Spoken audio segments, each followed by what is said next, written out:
Imagine you have a friend named Charlie who owes the bank $1 million.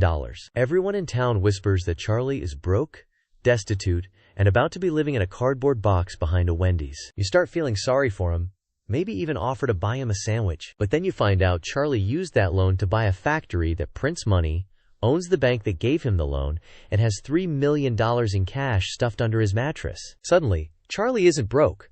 Charlie is just leveraged. Welcome to the People's Republic of Assets. Today we're going to dissect the other side of the Chinese ledger, the asset column, to understand why the China collapse narrative misses the $12.5 trillion elephant in the room. If you only read the headlines, you'd think Beijing is 5 minutes away from a liquidation sale. The numbers are admittedly terrifying if you view them in a vacuum. As of 2024, China's gross debt hit a staggering 88.3% of GDP, a number that makes fiscal hawks wake up in a cold sweat. The national government debt alone has climbed to reach roughly $736.4 billion United States dollars equivalent, depending on how you crunch the exchange rates. It looks like a runaway train fueled by cheap credit and concrete. In 2023, the government debt ratio was already sitting heavy at 82.9% of GDP. You look at that trend line from 2005 to 2024, and it's basically a vertical takeoff. Critics point to this and scream that the math simply doesn't math anymore. And honestly, if this were a normal developing nation,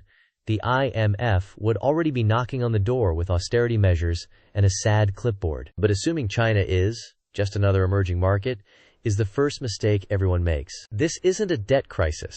It's a balance sheet misunderstood.